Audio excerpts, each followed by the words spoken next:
Hey, you guys, I'm here in sunny Orlando, Florida, the back gates of Universal. So if you hear any screaming, it's not the people in the house, it's actually people on the roller coasters. All right, I am here to interview the person who some of you know from the Orlando area with I'm in Events. And he also has the Black and White Weekend, which is their 10-year anniversary for May the 10th. Heissam is a very cool person. He lives his life to the fullest. And when I first was introduced to him, he really caught my attention, and that's why I wanted to interview him today. So let's go in and hear his story. If you've ever wondered about how to do events, like event planning or whatever, we're going to hear his story, how it started, and how he started this Black and White Weekend. All right? Well, come on. Let's go join me.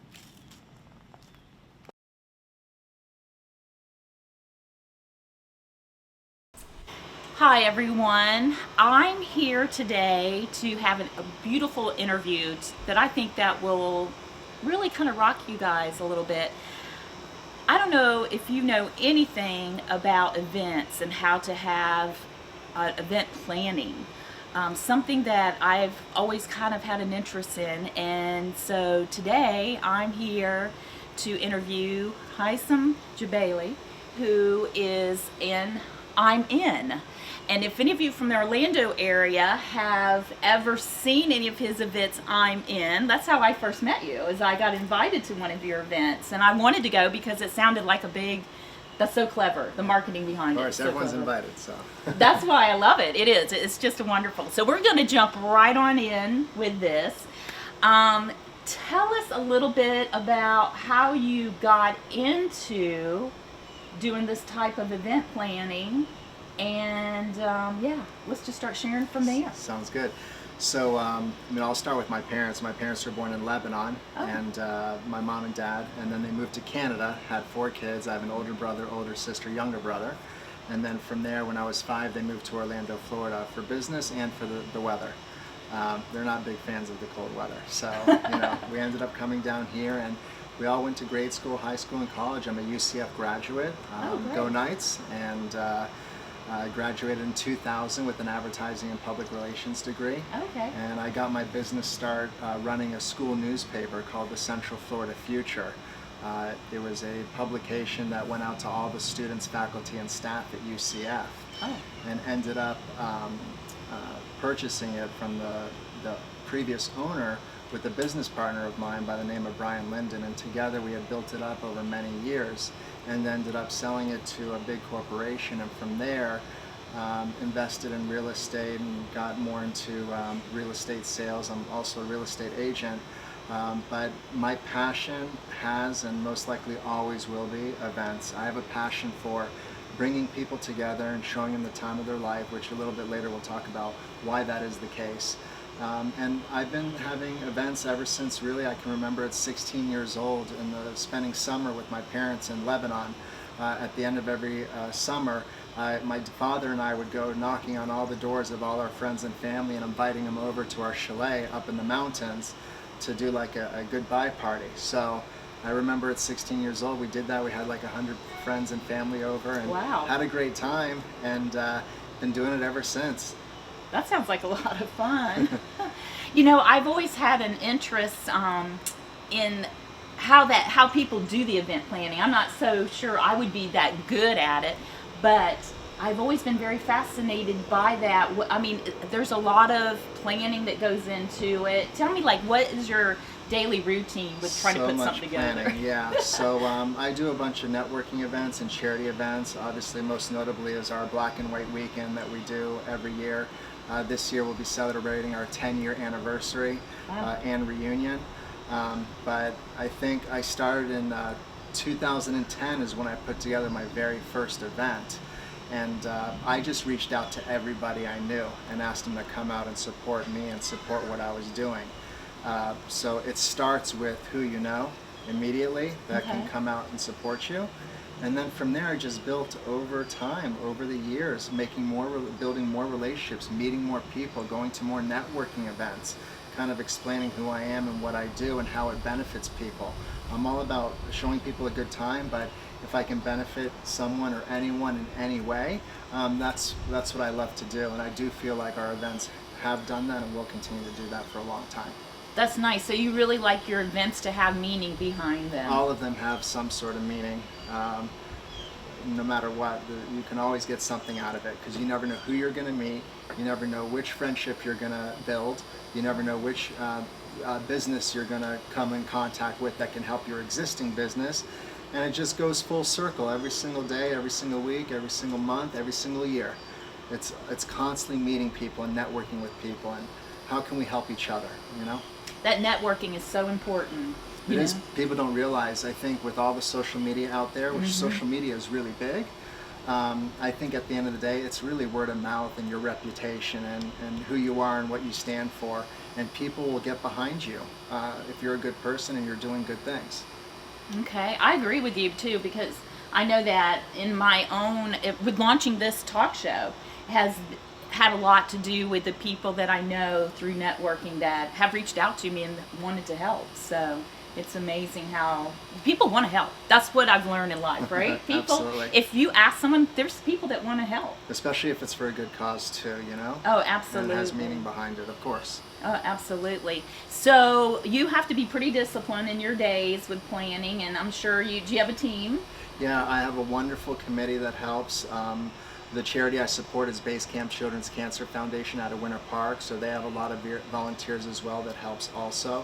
You know, we're gearing up to host over, close to 1,000 people, and no one really has any idea the amount of work that goes into it, but you're talking like a lot of hours and a lot of, you know, restless nights. You're talking about sponsors, attendees, hotel rooms, the charity component, you know, and all the different elements that go on behind the scenes to put it together. Everyone gets to experience the final product, but they don't know the hours and the months and the sweat and the tears and the meetings that go into play and the adversity you face trying to, you know, because sometimes things work out great and some things not so great. You got to figure out how to adjust on a daily basis, including at the event itself. So I encourage anyone that wants to get into events, you know, work with your current existing relationships first and start small and then build up over time. Okay, so anyone that would like to get into the event planning business, you feel that networking is the beginning steps of it? It really is, absolutely. Okay, great. Any other advice you can give on that? No, just be a good person and do the right thing every single day, and good things will come back to you. That's my father taught me that when I was younger, and I'll continue to do that until the end. I love it, and I believe it, because I know the first time I ever met you, I was like, there's a warmness to you. And I was like, this guy's the real deal. And then I followed you on Facebook, stalked you on Facebook for a while. And you really are. You're the real deal. Thank you. And a lot of people say a lot of great things about you. Do you get hired? People come to you to plan events for them a lot? So yeah, sometimes I put feelers out to see who'd be interested and help raise money for charity and help, you know, learn more about the event business and just get to know people and go out and meet people, you know. But majority of the people that, you know, work with me, they do so because they know it's going to a good cause, you know, and we get to service these kids that are battling cancer every day in the hospitals. And when you're able to go into a hospital and use the funds that you raise through the events to give back to the families and their kids, it's an amazing feeling, you know. And then at the end of the day, when you get to put together an event in honor of them, it's just amazing. Great feeling. Yeah, for sure. I love it. It shows too, because you can tell that you get excited about this. Before we go more into talking about Base Camp, because we want to share on that, everyone has adversity that comes through their lives that kind of steers them some direction, I believe. Directions can change, but there is something that seems to steer people. Some people, unfortunately, don't go the direction that they probably should, and then there's some that follow into the right pathway. With that being said, I know you had a little bit of adversity that happened to you when you were 22, did you? 22, yes. And you're how old now? 41. 41? Oh, you don't look it. Oh my gosh, I wasn't guessing you to say that. Well, I eat well, and I got a great trainer and a great couple of fitness facilities that I go to. Yeah, it shows. Thank you. So at 22, can you share with us what happened? Sure. There's a book called how I started at 22. A lot of well-known people and famous people at the age of 22 years old is really when you kind of graduate college and kind of delve into what you want to be, you know, when you grow up as an adult. And for me, you know, I always wanted to, when I graduated, work for an event. Work for a company and make it bigger and better than it was when I first got into it, right? So I had mentioned to you that I got into the newspaper business when I got out of UCF. And at 22 years old, I wanted to make a name for myself immediately, but it came at a cost. So, you know, 6 months working day and night. I was working 80 hours a week, but at the same time, I wasn't taking care of myself. So I wasn't sleeping well. I wasn't eating right. I wasn't staying hydrated with water.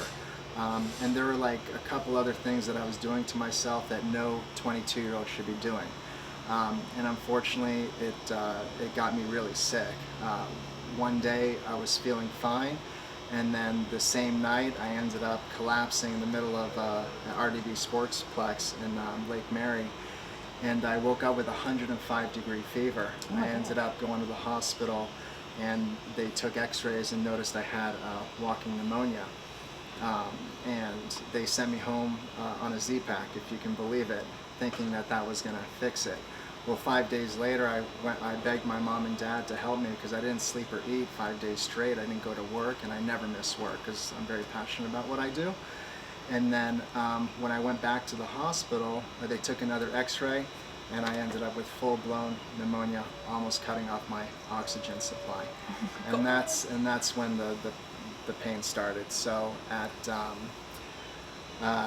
they admitted me into ICU. I was in the intensive care unit for about a month. I went through multiple oral surgeries, tons of needles, lots of hospital food, lots of support from the community as well. Everyone's trying to figure out, how do we cure me, you know? Well, it came a time 30 days later where nothing could cure me. So they ended up bringing in a priest, saying a prayer, and I ended up saying goodbye to my family. It got that bad, right? And then eventually there was one way of saving me, and that was to cut me open from the back. And they did. I went through a miracle surgery. They cut me open, removed all the problems because they couldn't clear it through my throat. Wow. And then I ended up surviving, waking up, you know, being very grateful to still be alive. And my mom was there in front of me because she was there with me, and so many other people were there with me every step of the way. But prior to that surgery, that miracle surgery, you're on your deathbed and you're looking up to the sky and you're praying to God. I'm praying to God, saying, if I can just make it out alive, I promise you I'll never stress and worry about anything as much as I did leading up to me being in the hospital.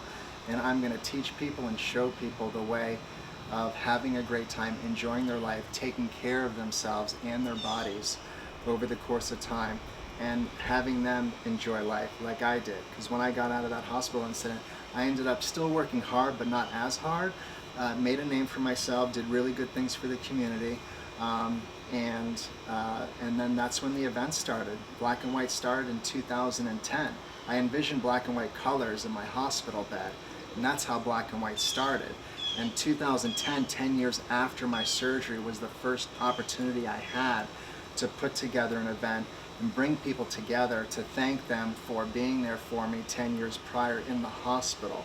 So hospital incidences, a lot of people will never experience what it's like when the doctor says, I'm sorry, there's nothing you can do to cure you, you know?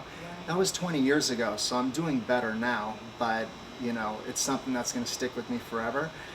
But it's what's caused me to live life to the fullest, to celebrate life, to put together these great events, and to give back to the charity and the community. And really, if it wasn't for that hospital incident, I don't think I would be where I am today. I know for a fact I wouldn't be here, and thousands of people that have come to the events and met me and experienced me wouldn't be where they are either, because it's a team effort, it's a family effort, and I think everybody gets something out of my story and out of the events that I do. I agree. What a story. Oh my gosh. So, and you have a scar as a reminder. Yeah, I have a 10-inch scar. And what's interesting is we're celebrating our 10-year anniversary and reunion on May 10th. Right. For Basecamp Children's Cancer Foundation. The reason why I support Basecamp, it's a small local charity And these kids are battling at the ages of 3 to 17 years old. They're battling what I battled at 22 in the hospital. So it just makes perfect sense to be able to help these kids. Oh my gosh, what a story. I wasn't expecting everything. I didn't know anything about you being cut on. I just knew you had pneumonia because I knew a little piece of the story, but oh my word. Yeah, And it's interesting how things can come to you. I'm sure, like you said, you live your life differently. I do. You think differently. What about that stress part? Have you been able to keep that one? Yeah, I mean, I think it's a part of me. No matter what, everyone stresses, Yeah. but you got to figure out ways to stress less. And I do my best to eat right and go to the gym and encourage other people to do the same. That's really good. I need to hang out with you more often. All right, well, we're going to come back and talk a little bit more about the base camp because we really want to touch base on that and how you got started with that. Great. Okay, hold on and we'll be right back. All right, everyone, we're now here to continue this conversation a little bit more in depth because now we want to talk about the Black and White Weekend. Have you guys heard about this in Orlando? This is a big event. It really is. Tell us, how in the world did you ever start this?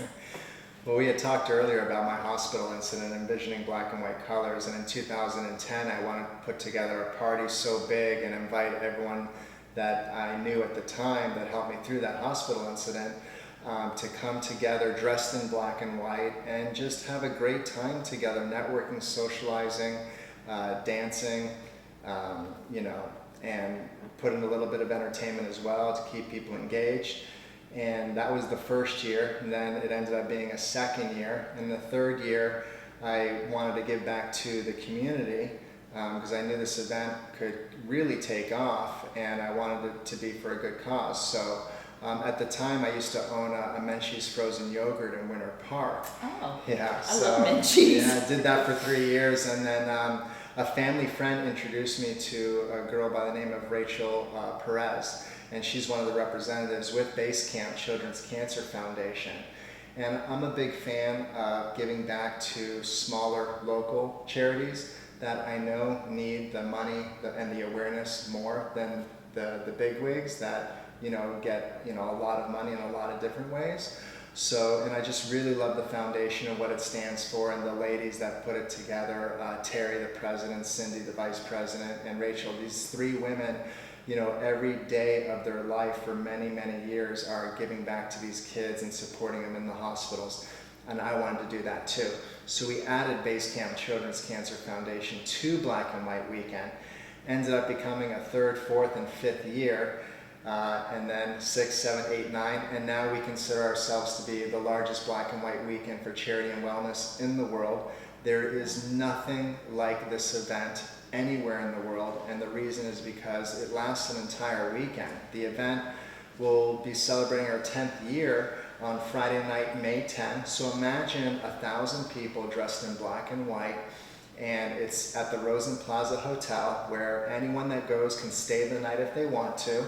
And that main event night on Friday night, you're going to walk in and be greeted with a champagne dress lady. We got a black and white balloon drop that's going to drop the balloons at midnight. Cool. And you've got a DJ and a videographer and photographers and a photo booth and flamenco dancers, go-go dancers.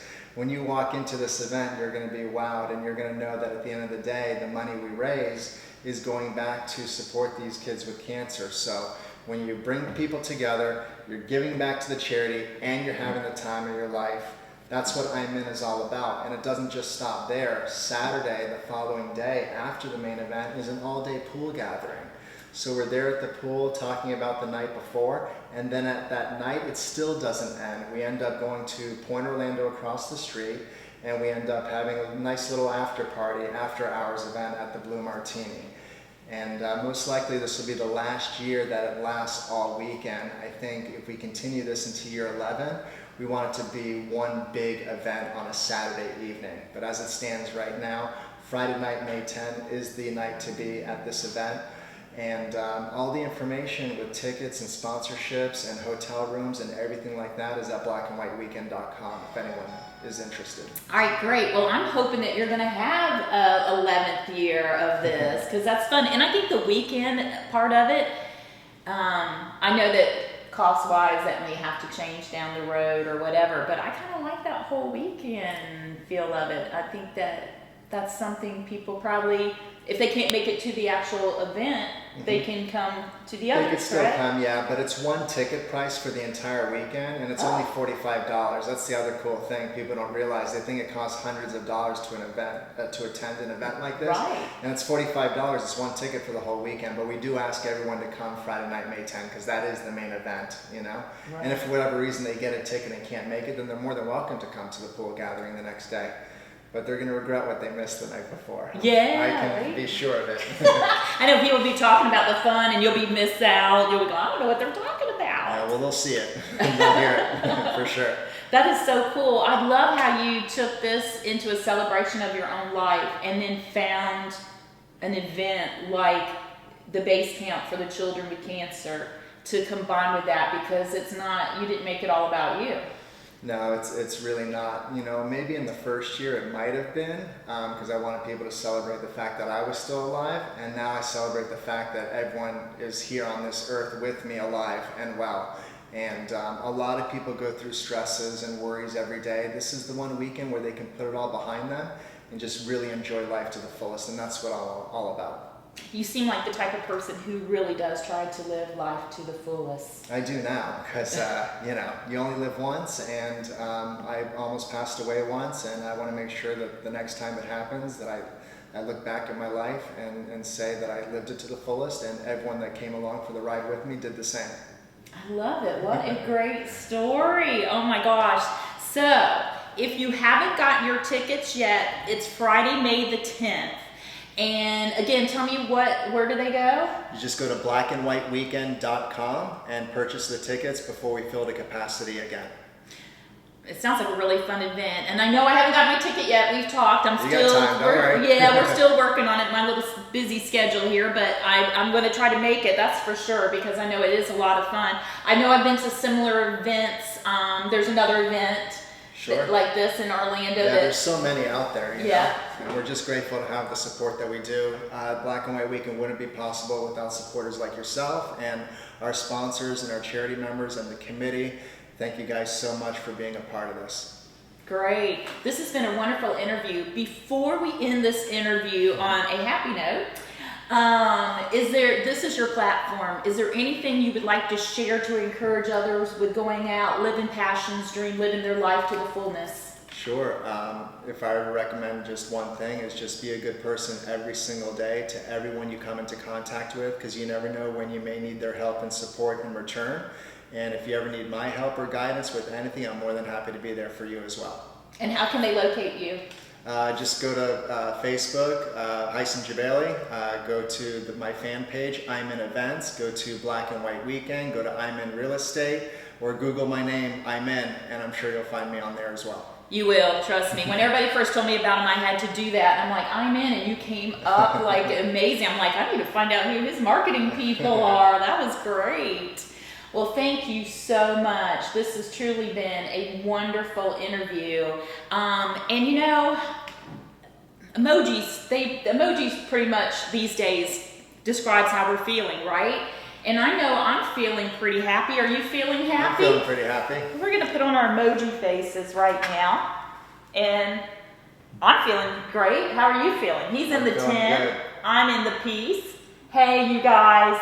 Go out there and put your emoji happy face on and go enjoy life, okay? We've heard some great things today, and we just need to go out and live life to its fullness.